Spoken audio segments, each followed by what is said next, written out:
Мұғалім зор тұлға. Ол күннің құдіретті сәулесі іспетті. Дүниедегі мамандық атаулының төресі ұстаздық. Мұғалім барлық мамандық иесін тәрбиелейтін, оқытып үйрететін мейірімді абзал жандар. Мұғалім мамандығы барлық мамандықтың анасы. Ұстаз алдынан тәрбие алмайтын жан жоқ. Ұстаз берген тәрбие әрбір жанның өміріне жол ілтер шамшырақ секілді. Сондықтан да ұлағатты ұстаздарға бүкіл адам баласы құрметпен бас иеді. Түркістан облысы Сайрам аудандық адами әлеуметті дамыту бөлімінің басшысы Шадиева Құралай Балтабайқызының ұстаз мейірін арттыру мақсатында әріптеске құрмет айдарын номер 47-ші жалпы орта мектебінің ұстаздары жалғастырамыз. Малабаева Луиза Юлдашевна 1964 yil 26 iyulda dunyoga kelgan.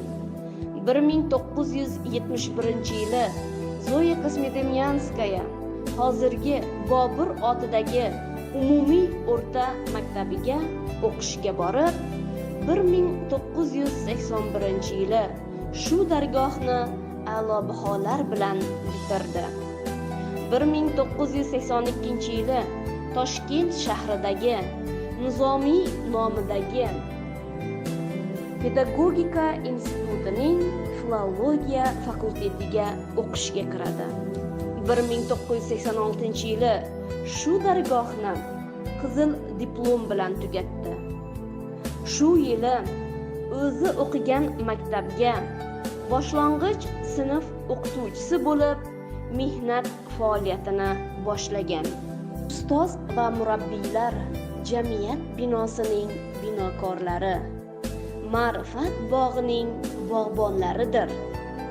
Ular hayot bo'stonidagi niholning baquvvat daraxtga aylanishi uchun beqiyos mehnat qiladi.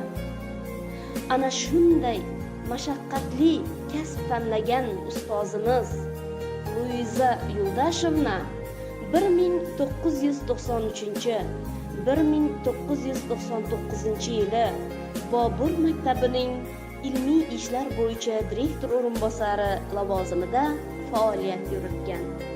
1999 yili Bobur nomidagi maktabga direktor etib tayinlangan. 2012 yili esa 47-maktabga direktor lavozimi faoliyatini davom ettirgan.